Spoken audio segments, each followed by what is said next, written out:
Welcome to Stories from the Park, a Heritage Park podcast. Hi, I'm Dominic Terry. And I'm Kesia Quill. Heritage Park is located on Treaty 7 land in Calgary, Alberta, a place where Indigenous people proudly share their heritage, traditions, and attachment to this land. In this episode, we'll talk about a very abundant mineral in and around Calgary, sandstone.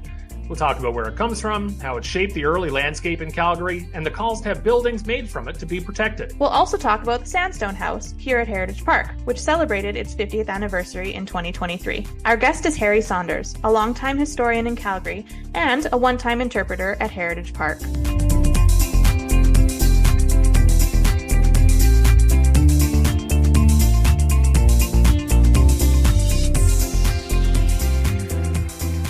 Hey, Harry, thanks for joining us and talking about all things sandstone today.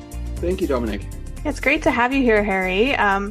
We have worked together on a few things before, and you've been a long-time Heritage Park friend, I would say. So we're happy to have you come. Staff alumnus. Yeah, and a staff alumnus, a former staff member. So that's awesome.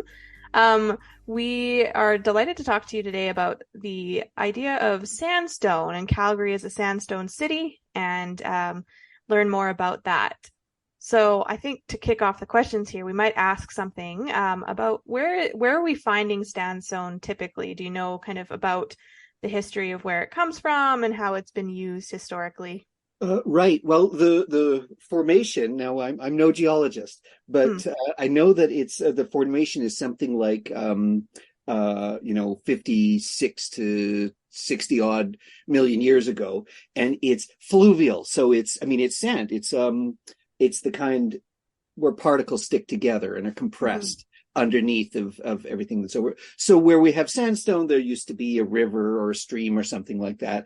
The sand was deposited and then it was sort of smooshed together, to use a scientific term. And then we find it. So in Calgary, the Indigenous people, I'm sure, already knew it was there. They didn't need government geologists to come and tell them. But it was first identified as a potential building material in Calgary in 1884. And very quickly put to use. So before long, there were, upwards of 24 quarries within what's now the city limits.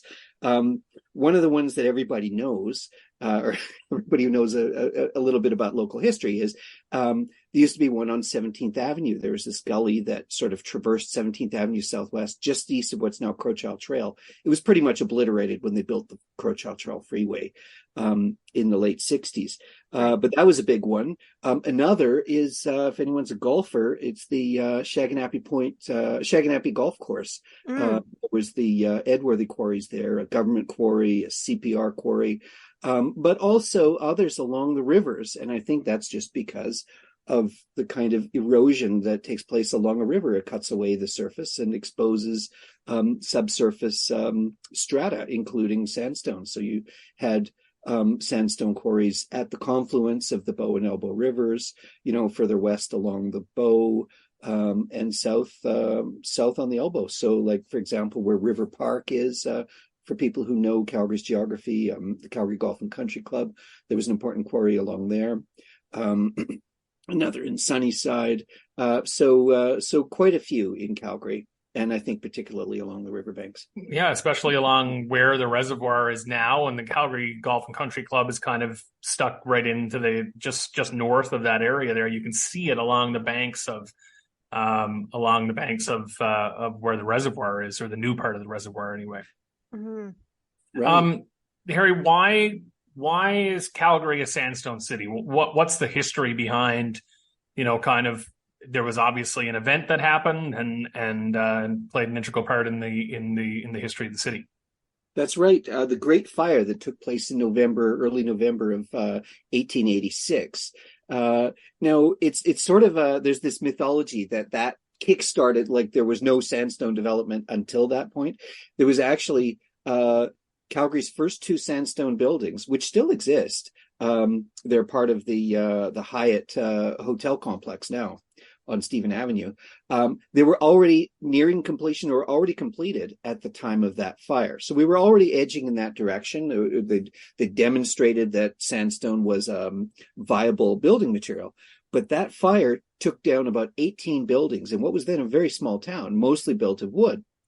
So that really pointed in that direction. They even had a bylaw saying, within a certain fire zone, all public and major buildings have to be built of sandstone, something on that order. Hmm. So that begins in 1886. And there's a couple of things I want to mention. One thing is sandstone is a fire resistant material. So if you build your building out of sandstone, then it's less likely to burn if there's a fire that's spreading from the building. But another is the fire insurance rate. And I think this had to have played a part in it, that if your building was sandstone resistant, such as a sandstone building, then you get a cheaper fire insurance rate. Smart.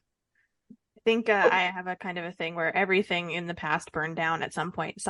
Every town burns down at least once. Pretty much. Oh, I should mention. No, exactly so. So we wouldn't be a city of note if we hadn't had our Great Fire. The one other thing I want to mention is, and you were alluding to it, is this led to a real building boom out of sandstone. So Calgary had a distinctive look. This rusticated sandstone, which was like a kind of a bumpy, rough look to the buildings, later changed when styles changed and stone cutting equipment changed, and we had a smooth cut stone after that. But Calgary, as early as 1890 or 1891 rather, the Globe, which is now the Globe and Mail, published out of Toronto, a newspaper, said, Calgary is sure to become Canada's Sandstone City. And that's the first reference I've seen to Calgary being termed the Sandstone City. But it was well deserved. There were hundreds of buildings either built of sandstone or that used sandstone as part of their construction. Harry, is that because it was so plentiful, or is it because it was easy to work with? What was kind of the reasoning behind this boom of sandstone building? Boy, I think it was a combination of factors. Readily available, and you had people, who recognized its value and who were quick to exploit it, say business operators or retired Northwest Mounted police officers who quickly homesteaded and either knew the sandstone was there or knew before long and exploited it. As a frontier colonial society, we didn't have brick factories, let's say. So I think it was just readily available, easier to work with than a harder stone like granite, I think. So a combination of factors.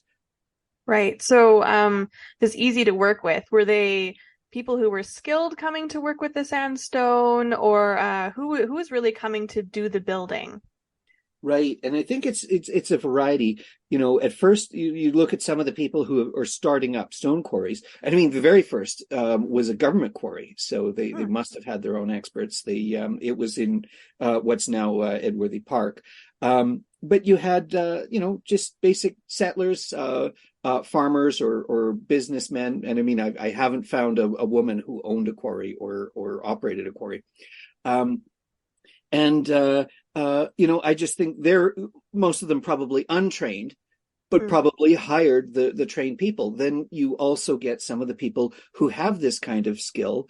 Oliver's quarry, we always hear of. That's the one that was the last one operating. And William Oliver was from Scotland, as so many of these people eventually were. He had a background in stonework. So did a couple of others who had come from Scotland and started setting this up. So to be honest, started out, I think, with just unskilled people who recognized the business opportunity, but they hired people who knew, and a lot of them did come from Scotland. And by the 1890s, something like half of the skilled tradesmen in Calgary were working in the stone industry. And would come from Scotland with experience. Wow. And how did that influence kind of when things were being built, and then the character of the city as it started, as it came into the early 1900s, Alberta becomes a province. How does sandstone really, influence the character of the city? Right. Well, I think it has a heft to it, I mean, you look like a permanent, important place. And I think there's something unchanging about Calgary in that has maybe it's changing now, but that it has to prove itself. It has to stand up on the national stage and say, "Hey, we're here. We're as good as Winnipeg. Maybe as good as Toronto."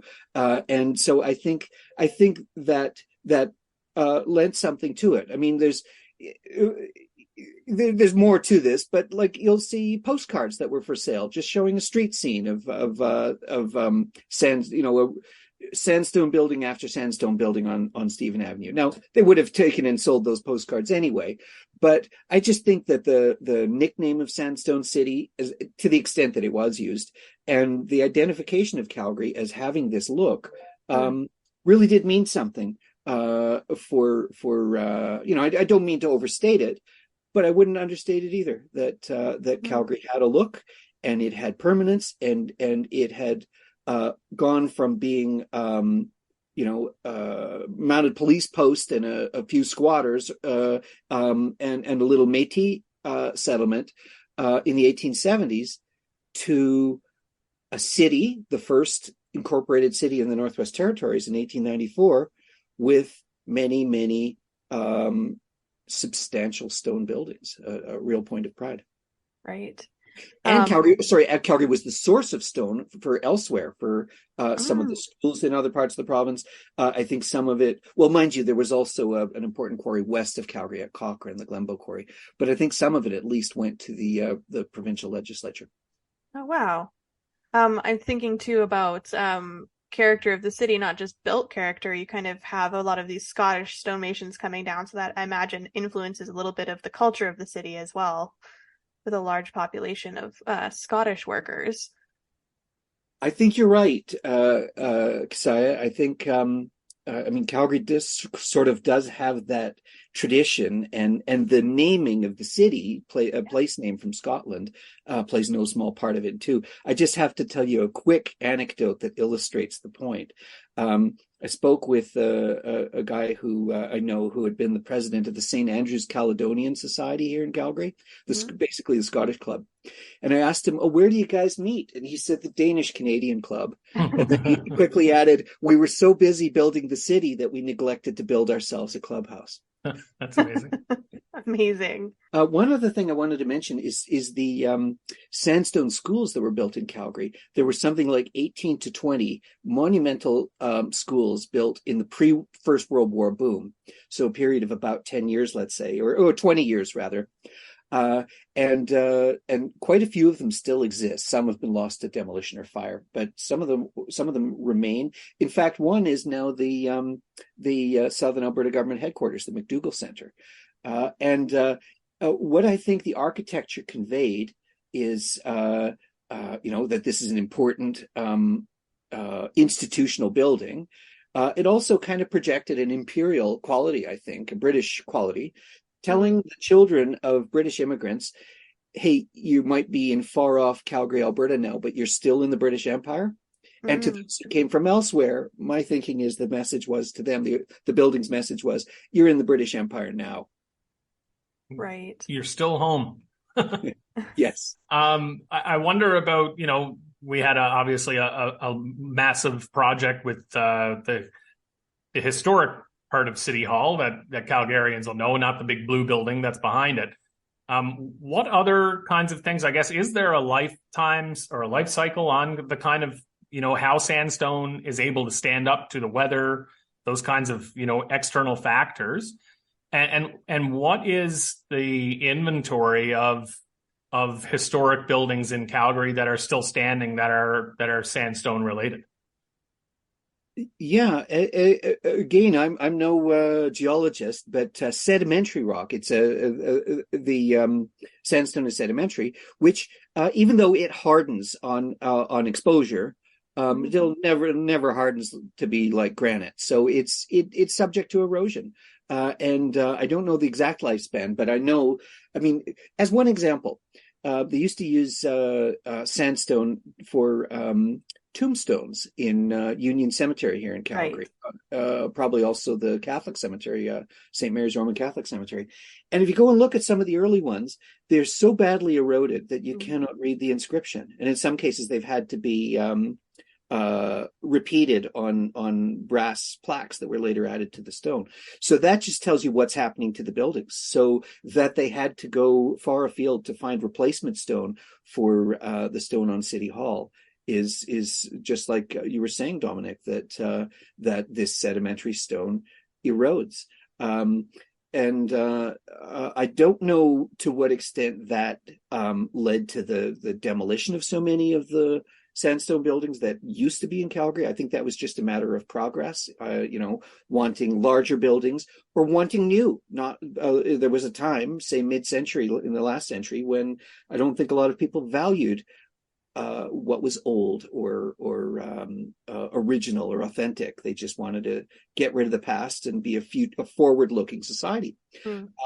So yeah, I don't have the numbers, but I understand it was something like, say, 200, 250 buildings built out of sandstone, and many, many more that were partly brick, partly sandstone, let's say.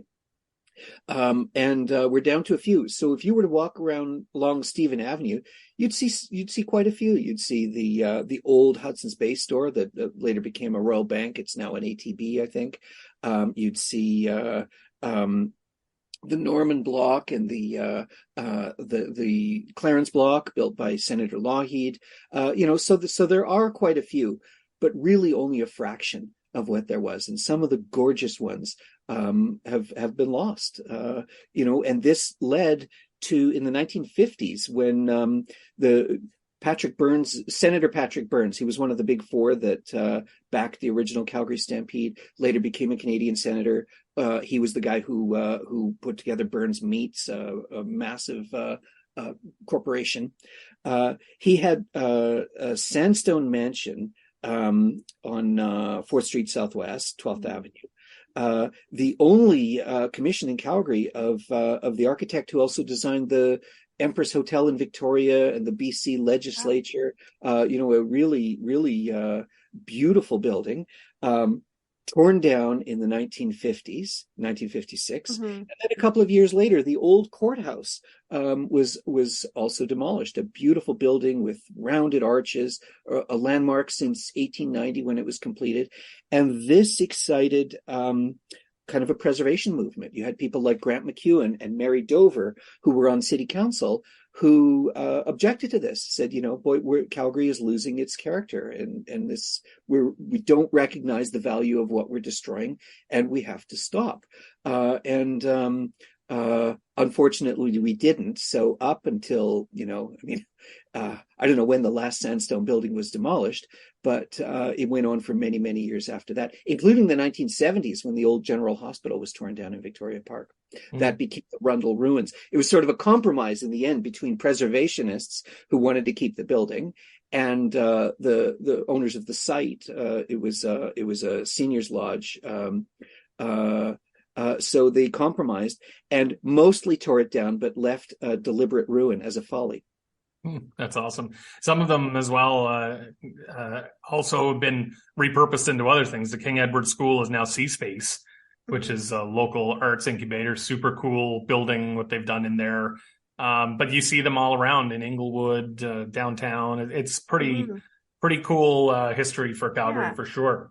And one of those things that some of the sandstone was repurposed from torn down buildings is, of course, the Sandstone House at Heritage Park. And Harry actually alerted my team to the fact that this year our Sandstone House had its 50th anniversary. Harry, do you mind telling us a little bit more about the Sandstone House on the park?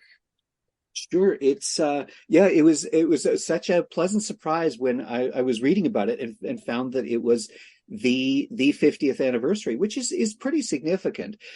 So I contacted you, Kesia, because I'm the editor of Alberta History, which is the quarterly journal of the Historical Society of Alberta. So I thought this would be a great opportunity to if someone at the park wanted to write about the story of this exhibit on its 50th anniversary and the backstory of the building on which it's based.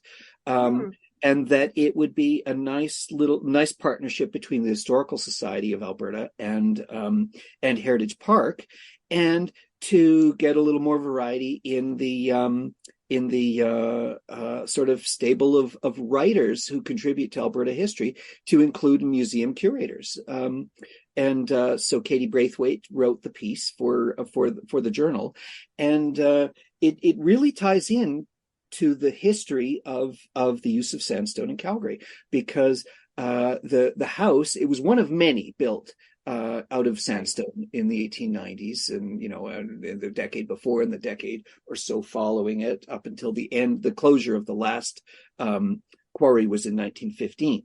So it was a notable example, but it wasn't the Lougheed House, let's say, which remains listed. But it became particularly notable, although people should remember it for Marion Carson, who lived there, who was a longtime social activist who really did a lot for improving conditions, for women and children in Calgary. Lived there longer, certainly, than the McLeods did. But Colonel James Farquharson McLeod, whom everyone knows from history, it was he who eventually led the Northwest Mounted Police. He who established relations with the chiefs of the Siksika Nation, Southern Alberta, the Stoney Nakoda, and was pretty instrumental in the negotiation of Treaty 7. And he and his family lived in the house in the last 4 months of his life. Mm-hmm. He died while he was living there. So a short-term tenant, but it really made that impression on the memory of the house, which remained extant until the late 1950s. And in fact, for the last 8 years of the house, the occupants were Colonel McLeod's son, Norman, and Norman's wife, Dodo. And so they lived there until Cam Spruill, a geologist, bought it to demolish it. He wanted to put up an office block, which he did. Now, at that time, Colonel McLeod's granddaughter, Mary Dover, was on city council, and she was one of the people who were crying out for heritage preservation. So she put her foot down and said, "No, not on my watch," pretty much. So the house was taken apart, but under this kind of influence, they saved the stones. Unfortunately, the stones were saved improperly. I think they were stored in an open field, mm-hmm. and if memory serves, they were stored perpendicular to the way they were laid down as sediments. So a decade later, when Heritage Park, recognizing the significance of sandstone construction and sandstone buildings in Calgary, wanted to reconstruct, use materials to reconstruct a house, and they chose this house, the Sandstone House. So Vera Burns, who was the park's historian, went to see the stones that Cam Spruill had saved from demolishing the original Sandstone House, but they were unusable. They had eroded too badly. What the park did instead was to collect stones from other demolished buildings, ones they could use, recruited Dodo McLeod, the daughter-in-law of Colonel McLeod, who had lived in the house for 8 years, to come up with the design from her recollections, from family photographs. And so they, without the use of the architectural drawings, there were architects involved in designing the house, but the drawings no longer existed. So they designed the new house, acquired the stone, must have got the people with the heritage trades, because there certainly remain stonemasons who work with sandstone, and took a couple of years. They started in 1970 and opened the exhibit in 1973. Awesome. So it's a long story of just kind of various different factors that we have just talked about, kind of culminating into the building of the Sandstone House here on the park. They're all kind of influences, of course, McLeod giving Calgary its name, being Scottish, all these different things, which is kind of cool that kind of tell those stories here on the park today. Yes, and exactly so. I think they chose the example well, that McLeod. So. And they recognized it at the time. Vera Burns wrote an unpublished memoir, and she says, look, this represents life in Calgary. This represents the sandstone. It represents the kind of gingerbread decoration on the buildings, and life in Calgary. This was a family home. Yeah. So I think you're right, Kesia. This it's representative of so much, and of course, there's another 50 years here. There's the Sandstone House in Heritage Park. Is its own entity. Exactly. Yeah. Well, Harry, you might not be a geologist, but you certainly know your history of sandstone. That's for sure. Yes. Thank you so much for sharing the story with us of sandstone in the city of Calgary. We're so grateful to you for coming to talk with us and for alerting us to the 50th anniversary of the Sandstone House at Heritage Park. I'm so happy to do so. Thank you very much, Kesia and Dominic. Thanks, Harry.